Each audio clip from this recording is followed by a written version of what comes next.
semuanya, gue Ali, kembali lagi di channel Semedia dan ini adalah RTX 3060 yang baru aja rilis belum lama ini dari Gigabyte seri Vision. Jadi memang dikhususkan untuk para kreator ketimbang para gamer. Kalian bisa lihat di sini juga barangnya itu udah cakep banget, desainnya minimalis. Sorry barangnya udah di PC, jadi gue nunjukin kotaknya ya. Jadi ya, kalian juga udah bisa lihat sendiri si Gigabyte pun juga udah punya lineup untuk para kreatornya yaitu Vision, dan kita juga udah pernah ngerakit PC-nya, bisa lihat di sini videonya. So kali ini gue mau testing nih si GeForce RTX 3060 Vision OC12G. Namun sayangnya kalau kita pakai PC yang ada di ST itu agak sulit. Yang terbaru dipakai Echo buat ngedit, yang lama kayak udah terlalu lama banget lah gitu buat dites. Jadi kayaknya gue mau ngerakit PC-nya aja. BTW di akhir video kita juga ada quiz berhadiah juga, jadi pasti kalian untuk tonton videonya sampai habis. Oke, jadi let's go rakit PC-nya.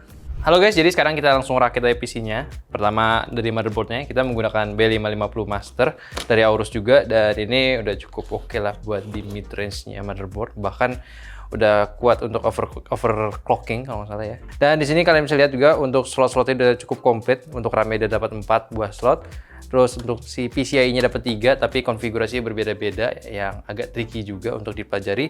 Selanjutnya untuk si M.2 juga dapat 3 slot, yang mana itu udah enak banget kalau misalkan kalian mau pasang banyak NVMe. Jadi langsung aja kita sambil rakit. Dan untuk CPU-nya gue menggunakan si Ryzen 5800 ya, 500X Ryzen 7 yang nanti gue pasang sini bersama coolernya.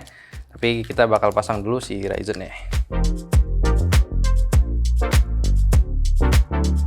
Oke, CPU-nya udah kepasang. Yang selanjutnya kita bakal pasang yang perintil-perintilannya. Di sini gue menggunakan RAM lama kita karena memang ini banyak part-part PC lama kita. Jadi ya daripada bingung cari yang baru, mending yang ada aja. Oke. Di sini ada Corsair Vengeance yang LPX DDR4, udah kapasitasnya udah hingga 3200, dan total memorinya di sini sudah mencapai 32 GB, 2 slot ini, 2 chip, 2 apa sih namanya? 2 kartu, betul. Ini langsung aja kita pasang.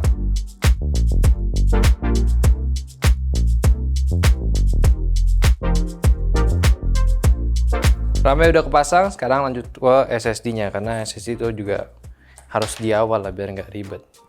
Di sini SSD gue menggunakan SSD lama juga dari T-Force Cardia Zero, ini Gen 3 X4 yang memiliki kapasitas 256. Untuk speednya gue udah tes juga lumayan cepat untuk sebuah SSD, bahkan melebihi kapasitas yang standarnya. Dan untuk si motherboardnya sendiri, si Aorus juga sudah mendapatkan head spreader untuk si SSD-nya. Jadi kalau misalkan SSD NVMe kalian tuh yang batangan aja gitu, nggak ada sebuah pendinginnya kan, kalau ini ada nih, dan ini harusnya masih bisa dipasangkan juga untuk head spreader si Aorus. Jadi ini merupakan hal yang menguntungkan juga karena kadang kalau misalnya kita menggunakan sebuah SSD itu dalam kapasitas yang gede juga itu bisa meningkatkan suhunya, sehingga untuk performa SSD-nya bakal turun. Jadi kalau kalian bisa maintenance dengan baik sih ya kenapa tidak gitu. Dan sebetulnya sih gue belum pernah ngetes ya si T-Force-nya itu di menggunakan si head spreader Aorus. Kan sebelumnya di CPU kita sebelumnya yang si Echo pakai itu kan menggunakan Aorus Master juga X570, tapi itu gue nggak pasangin sebuah spreader karena di Echo kan pakainya SSD T-Force-nya yang ada heatsinknya sendiri. Nah kalau ini kan benar-benar pertama kali juga gue nyobain apa berpengaruh untuk suhunya. Kalau misalnya bisa lebih turun suhunya mah lebih bagus, kalau enggak ya nantinya gue bakalan copot saat pengetesannya. Oke, lanjutnya ini SSD udah kepasang. GPU mungkin nanti, jadi mungkin gue bakalan pasang dulu si motherboardnya ini ke dalam CPU-nya. Oke, di sini juga untuk CPU-nya gue udah menggunakan CPU lama kita, NZX CPU-nya yang dari pertama kali ST Media. Jadi ini kita bakal rombak, masukin yang barang barunya. Dan untuk si PSU-nya juga udah dipasang ya. Gue nggak copot karena itu bakal mengulang lagi pekerjaan gue. Karena untuk PSU menurut gue kalau misalkan untuk persoalan upgrade kayaknya nggak perlu dicopot-copot, dia tuh nggak bakalan mengganggu saat proses upgradingnya. Sebetulnya gue udah nggak biasa masang di sini karena kayak agak sempit, nggak kayak CPU kita sebelumnya ya.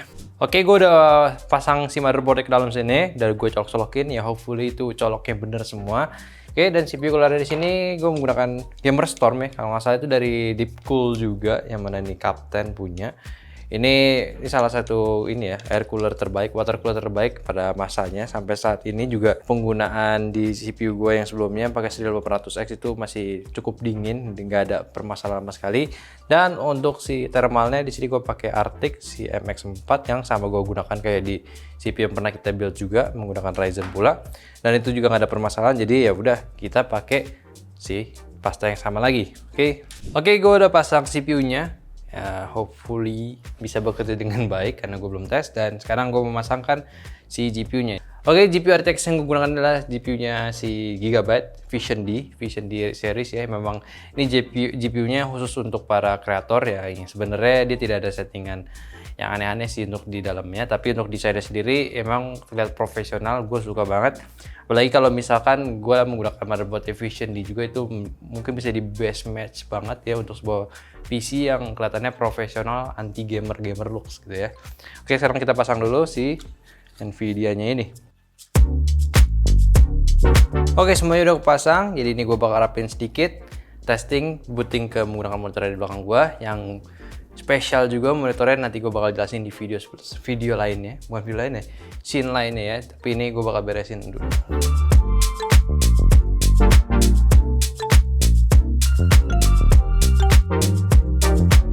Yo, sekarang waktunya kita tes si CPU-nya ya. Bismillah aja dulu ya. Nah, udah nyala, udah booting. Jadi waktunya mungkin gue bakal konfigurasi. Dan mungkin kalau misalnya kalian penasaran apa aja sih spek-spek yang gue gunakan, ya spek ada di sini. Ya di sini. Di sini. Ya kalian bisa lihat aja. Ini mostly spek lama gue, tapi yang gue gunakan baru ini menggunakan si motherboardnya si B550 Aorus. Terus GPU-nya RTX 3060 dan juga CPU-nya Ryzen dari AMD Ryzen 7 5800X. Dan untuk monitornya sendiri gue juga udah sempat menggunakannya sebagai daily use gue.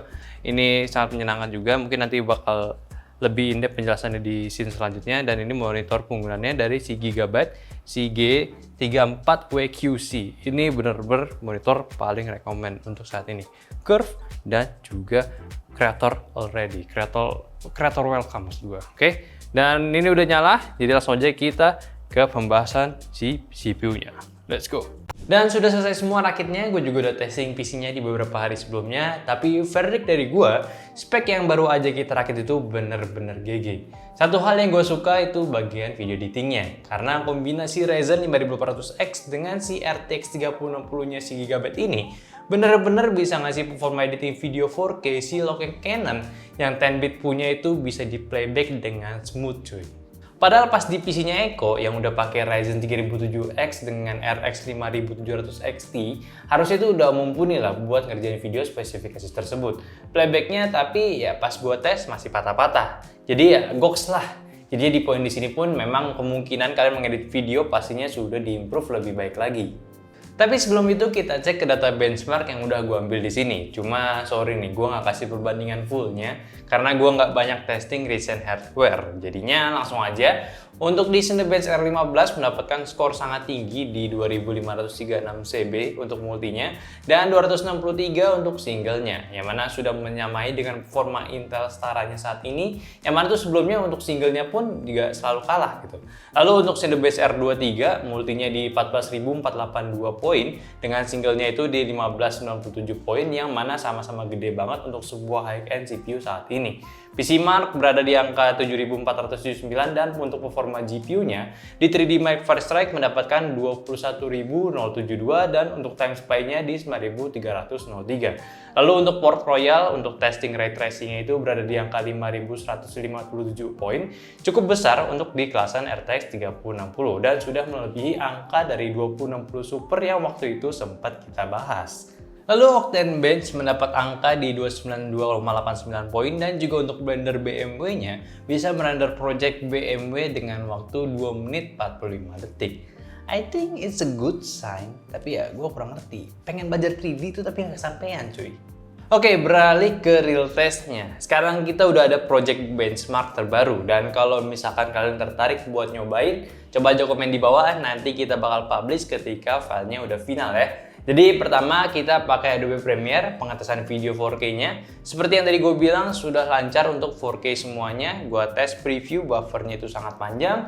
Testing heavy GPU dan CPU effect juga udah aman banget performanya. Paling untuk tracking dynamic link After Effects itu ya kekurangan dari softwarenya aja kali ya, nggak bener-bener sampai sekarang.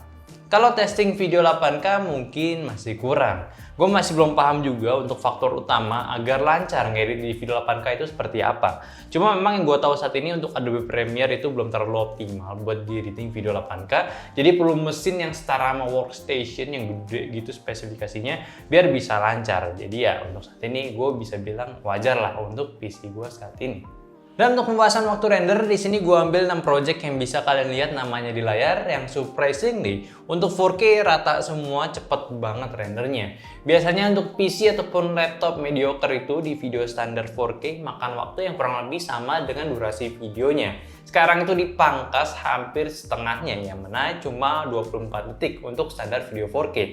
Dan kita bisa lihat juga untuk performance render video 4K, CPU effect membutuhkan resource besar karena memang untuk si GPU-nya ini nggak dibutuhin banget buat renderingnya, jadi untuk durasi rendernya agak sedikit lama. Selanjutnya gue pakai DaVinci untuk testing video juga. Di sini timeline yang gue pakai itu untuk standar sama gradingan warna aja. Rata, semuanya itu aman banget dan enak juga main grading apalagi pakai monitor ultrawide-nya si Gigabyte ini. Dan untuk perenderan video di sini juga memiliki waktu yang cukup singkat untuk sebuah project basic untuk video 4K ataupun Full HD. So, sekarang kita bahas untuk GPU-nya. Karena ini pakai RTX 3060, apakah oke kalau kita pakai tujuan itu di video editing, apalagi yang utamanya itu di Adobe Premiere, which is CPU oriented banget.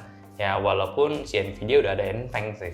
Pertama kita bahas bedanya dari 3060 seri Vision punya Gigabyte dengan basicnya 3060 atau Founder Edition-nya. Dia itu sudah mendapatkan boost clock-nya di 1837 MHz, di mana standarnya itu cuma di 1777 MHz aja. Dan kalau misalnya dari segi memori ataupun beda core-nya itu sama. Jadi udah lumayan nice lah, apalagi sudah dibantu juga menggunakan 3 buah fan reinforced cooling system si Gigabyte agar suhunya yang dijaga itu nggak akan over apalagi di workload yang tinggi. Kurang lebih sih sama untuk fan-nya dari seri sebelumnya, yang mana si WindForce fan ini yang dari 3 fan, ada satu fan di tengahnya ini muter berlawan arah dengan kedua fan lainnya, yang mana ini bertujuan untuk mengurangi turbulensi saat fan-nya berputar, jadi nggak ada suhu panas yang terperangkap saat prosesnya. Untuk fan-nya sendiri juga sudah menggunakan teknologi khusus, jadi untuk putaran cepatnya itu nggak akan seberisik fan pada umumnya. Ditambah ada screen cooling atau sisi bolong pada backplate-nya ini agar bisa mengalirkan udara dari bawah ke atas lalu dibuang ke pembuangan utama. Jadi dari desain memang sudah difokuskan agar seminimal mungkin airflow pada GPU-nya ini jadi penumpukan. Balik lagi kalau kita bandingin dengan seri GPU 3060 lainnya punya si Gigabyte juga, kurang lebih ya bedanya dari segi desainnya aja. Si Vision-nya ini lebih ditujukan untuk para kreator karena memang lebih minimalis dari desainnya. Dan kalau misalkan spek dalamannya itu ya sama aja, apalagi dengan seri gaming OC-nya. Namun kalau si Elite punya, itu perbedaannya ada di segi core clock-nya yang sedikit di-boost lagi sama Gigabyte dan rekomendasi PC-nya itu jadi naik hingga 650 watt. So ya, cuma kalau soal harga memang si Vision ini cukup pricey dibanding dengan seri lainnya atau setara dengan brand lainnya. Performance by seat memang GPU ini sudah cocok buat jadi mid-range level GPU saat ini. Gue suka karena semakin banyak CUDA core yang diberikan dan walaupun cukup terpaut jauh dengan seri Ti-nya, gue rasa 3584 core itu sudah sangat membantu untuk proses editing video. Dari segi fisik GPU ini juga hanya perlu ditenagai dengan 8 pin konektor dengan LED indikator jika ada masalah. Lalu port outputnya ada 4, 2 DisplayPort dan 2 HDMI dengan bodi total yang cukup panjang yang bobotnya ini nggak ngebebanin motherboardnya. Jadi untuk rakit PC kali ini memang gue lebih ingin mengetahui performa si RTX 30 kali ini. Gue tetap penasaran juga gimana performa 3070 atau tingkat atas lainnya. Cuma sebelum-sebelumnya kan gue banyakan ngetes di performa 1060 terus 2060. Jadinya gue rasa akan lebih enak kalau gue cobain ke seri 3060-nya juga. Dan ya memang untuk spek 3060 khususnya si Vision Gigabyte ini gue akui performanya cukup perasa dari segi testing benchmarknya dan juga aplikasi penggunaan realnya. Karena gue selama ini cukup terganggu, bukan terganggu, kasihan. Apalagi kalau si Erwin bandingin laptop ataupun PC-nya sama si iPad-nya dia, pasti PC atau laptop selalu kalah gitu. Jadi gue kasihan jadinya tuh, gimana sama PowerPC sekarang. Gue butuh spek yang bisa ngimbangin format editingnya, jadi lebih baik aja gitu.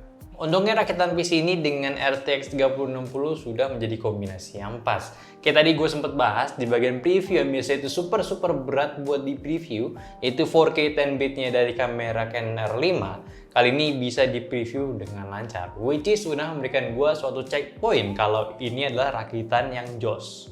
Tapi ya itu sekedar goal ataupun keinginan gue aja. Mungkin buat kalian yang nggak mainan sampai video 4K 10-bit, hal ini ya nggak perlu amat. Ya bisa aja sih diambil kesimpulan seperti itu. Tapi ya gue bisa balikin lagi nih. Kalau misalkan untuk video 10-bit aja udah lancar, berarti ruang untuk ngedit video di bawah level 10-bit itu pastinya lebih luas lagi. Kalian bisa mengkombinasikan lebih banyak efek dan juga editannya yang lebih kompleks pun gue rasa akan lebih kuat lagi nih si PC-nya. Ya kan? By the way, ngomongin soal monitornya, gue juga sedikit mau bahas kenapa gue sekarang lebih prefer ke penggunaan monitor widescreen kayak Gigabyte G34WQC ini. Jujur, setelah penggunaan software PowerToys yang mana bisa mengkolegakan software-software yang ada jadi lebih rapi, gue jadi tertarik buat pakai di ultrawide monitor sekaligus. Walaupun untuk program semacam Adobe itu enak banget di full screen lebar, jadi workstation-nya itu luas, tapi makin sini gue tuh butuh layar yang bisa ngebagi-bagi tanpa perlu sempit-sempitan. Makanya dari layar ultrawide 34 inci ini dengan resolusi wide QHD 3440x1440 sudah bisa memberikan gue pilihan baru untuk memanage desktop gue jadi lebih rapi dan terorganisir. Gue tahu kita bisa setting secara manual. Cuma jatuhnya tuh ribet kalau misalkan nggak pakai software PowerToys. Mesti atur satu persatu tiap mau dipakai ataupun mau dirapihin. Cobain deh kalian kalau misalkan penasaran gitu, gue yakin kalian keracunan. By the way, monitor gaming Gigabyte yang satu ini juga udah cocok dijadikan sebagai monitor kreator atau produktif. Karena akurasi warnanya sudah sangat tinggi, yaitu di 90% DCI-P3 dan juga 120% sRGB. Jadi kalau soal kualitas warna, udah nggak usah ditanya lagi, tinggal kita aja buat sesuatu menggunakan monitor ini. Dan dari spek monitornya sendiri juga sudah bisa menjanjikan kita ke full experience dalam hal entertainment atau dari gaming. Karena sudah support juga SDR400 dan refresh rate-nya sudah mencapai 144 Hz. Jadi ya mungkin itu aja pembahasan gua tentang RTX 3060 Vision-nya Gigabyte dan juga rakit PC beserta monitor belakang gue ini. Cukup racun memang buat gue pribadi. Kalau misalnya menurut kalian gimana? Apakah ada yang kurang dari video ini ataupun rakitannya? Ya gue rasa sih kayaknya kurang dari speknya, harusnya yang baru semua gitu ya. Dan buat kalian juga udah nonton sampai sekarang, gue mau ngasih kuis berhadiah yang disponsori oleh Gigabyte juga. Jadi cara ikutannya simpel aja, tinggal jawab pertanyaan gue di sini. Yang pertama pertanyaannya itu adalah apa GPU yang gue pakai saat ini? Kalian jelasin secara detail. Lalu nomor 2, software produktif apa aja yang kalian pakai saat ini? Terus pertanyaan ketiganya, wishlist kalian buat rakit PC baru itu ada apa enggak? Dan kalau misalkan ada, ingin seperti apa speknya? Coba dijelasin aja di kolom komentar. Komen semua jawabannya di bawah dan nanti akan gue announce pemenangnya 1 minggu setelah video ini tayang, oke? Lewat IG story kita. Tapi ingat, tata cara ikutannya plus informasi lainnya udah ada di deskripsi. Jadi kalian harus baca secara teliti agar biar bisa ikutan kuisnya, oke? Karena hadiahnya menarik, karena ada 3 pemenang. Karena ada 3 pemenang maksud gue. Yang pertama itu akan mendapatkan sebuah mouse M2-nya dari Aorus, sling bag dan juga pokernya dari Aorus juga, dan untuk pemenang 2 dan ketiga hanya mendapatkan sling bag dan juga poker Aorus. Itu sih mending sih ya, lumayan gitu. So mungkin itu aja video gue kali ini. Jadi jangan lupa juga untuk ikutan kuisnya dan juga share video ini ke Instagram story kalian, dan kalau misalkan ada kekurangan langsung aja komen aja di video kali ini. Oke. Like videonya kalau kalian suka, subscribe terus channel STmedia dan juga follow Instagram kita di @stmedia. Bener kan @stmedia? Dan udah gitu aja, di sini ada gue Adi sebagai hostnya dan kameramen ada Cina Dejati. Jadi sampai jumpa di video selanjutnya. Bye bye.